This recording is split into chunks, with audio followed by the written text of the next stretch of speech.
आप देख रहे हैं YBN बिहार। आइए एक नजर डालते हैं बिहार चुनाव की दिन भर में होने वाली 10 बड़ी घटनाओं पर। बिहार विधानसभा चुनाव से ठीक पहले सीट शेयरिंग को लेकर गठबंधनों में घमासान मचा हुआ है। वीआईपी प्रमुख मुकेश सहनी और कांग्रेस के बीच सीट शेयरिंग को लेकर बात नहीं बन पा रही है। मुकेश सहनी सीटों के साथ डिप्टी सीएम पद की मांग पर अड़े हैं।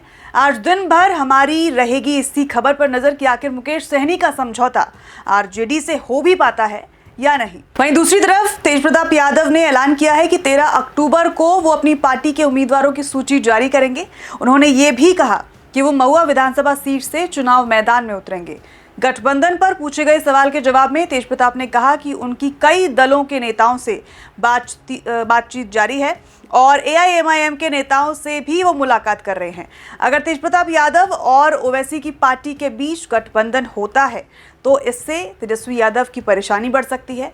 अब ओवैसी और तेजप्रताप यादव में आज दिन भर में क्या कुछ सहमति बन पाती है, इस पर रहेगी हमारी नज़र। वहीं आपको बताते चले कि मोकामा के ताकतवर नेता और पूर्व सांसद सूरजभान सिंह अब राष्ट्रीय जनता दल आरजेडी में शामिल होने जा रहे हैं। पहले उनके शनिवार को पार्टी में शामिल होने की बात थी, लेकिन अब ये कार्यक्रम एक दिन और आगे बढ़ा दिया गया है। आरजेडी नेता तेजस्वी यादव उन्हें और उनके परिवार को आज पार्टी की सदस्यता दिलाएंगे। सूरजभान सिंह के साथ उनकी पत्नी वीणा देवी पूर्व सांसद और छोटे भाई चंदन सिंह पूर्व सांसद भी आरजेडी का दामन थामेंगे। इस तरह एक ही परिवार के 3 पूर्व सांसदों का एक साथ आरजेडी में जाना बिहार की राजनीतिक समीकरणों को बदल सकता है और इसी को लेकर अब बयानबाजी भी तेज हो सकती है। इसी के साथ आपको बताते चलें कि राजद से नाकारे जाने के बाद ओवैसी की पार्टी एआईएमआईएम बिहार के थर्ड फ्रंट बनाने की तैयारी में है।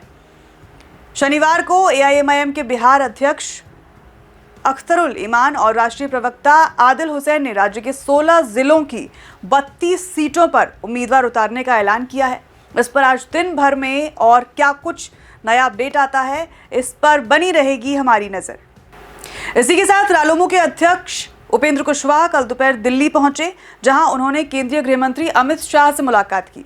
चर्चा ये है कि एनडीए की तरफ से उन्हें 6 सीटों का ऑफर है, लेकिन वो 20 सीटों की डिमांड कर रहे हैं। अब कितनी सीटों पर यह सहमति बन पाती है, इसका ऐलान आज दिन भर में कभी भी हो सकता है। इसी के साथ कांग्रेस नेता राहुल गांधी के विदेश दौरे से लौटने के बाद दिल्ली में राजनीतिक हलचल तेज हो गई है। सूत्रों के हवाले से खबर है कि बिहार विधानसभा चुनाव को लेकर महागठबंधन के भीतर सीट शेयरिंग का फॉर्मूला अब तय कर लिया गया है। इस फैसले के बाद अब सबकी निगाहें औपचारिक घोषणा पर टिकी हुई हैं। वहीं जनसुराज पार्टी के संस्थापक प्रशांत किशोर ने इशारा किया है कि वो बिहार विधानसभा चुनाव 2025 में राघोपुर सीट से चुनाव लड़ सकते हैं। यह सीट तेजस्वी की पारंपरिक सीट मानी जाती है। पीके ने चेतावनी दी कि अगर वो राघोपुर से उतरते हैं तो तेजस्वी को राहुल गांधी जैसी अमेठी वाली स्थिति का सामना करना पड़ सकता है। अब इस पर तेजस्वी का क्या पलटवार आता है, इस पर रहेगी हमारी नजर। बिहार विधानसभा चुनाव से पहले एनडीए के भीतर सीट बंटवारे को लेकर हलचल तेज हो गई है। पूर्व मुख्यमंत्री और हिंदुस्तानी आवाम मोर्चा हम के प्रमुख जीतनराम मांझी ने बीजेपी अध्यक्ष जेपी नड्डा से मुलाकात कर अपनी पार्टी के लिए ज्यादा सीटों की मांग की है। मांझी ने कहा कि हमें फिलहाल 7 सीटें मिल रही हैं, हम चाहते हैं कि ये कम से कम 10 हों। इस बयान से साफ है कि हम पार्टी एनडीए की तरफ से मिल रही 7 सीटों के प्रस्ताव से संतुष्ट नहीं है और अपनी मांगों पर अड़ी हुई है। इस पर फाइनल सहमति क्या बनती है, इसका फैसला दिन भर में कभी भी हो सकता है। पटना में बीते दिन आरजेडी के प्रमुख नेताओं की एक अहम बैठक हुई, जिसमें पार्टी सुप्रीमो लालू यादव और तेजस्वी यादव भी शामिल हैं। आरजेडी सूत्रों ने दावा किया है कि कहीं कोई पेच महागठबंधन में तो नहीं फंसा है। सीट बंटवारे का निर्णय अंतिम रूप से ले लिया गया है। बहुत जल्द इसकी घोषणा भी हो सकती है।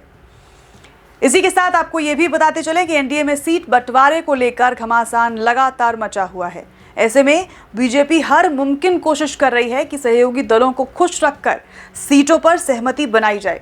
लेकिन एक तरफ जहां चिराग पासवान का मामला सुलझता हुआ दिख रहा है, तो वहीं जीतनराम मांझी नाराज चल रहे हैं। कल देर रात जीतनराम मांझी की मुलाकात जेपी नड्डा से हुई। काफी देर रात तक ये बैठक चली, लेकिन सूत्रों की माने तो जीतनराम मांझी के साथ सहमति नहीं बन पाई और मांझी अभी भी नाराज चल रहे हैं। अब ये नाराजगी किस ओर रुख लेती है, इस पर आज रहेगी हमारी नज़र। तब तक के लिए आप देखते रहिए YBN बिहार। नमस्कार।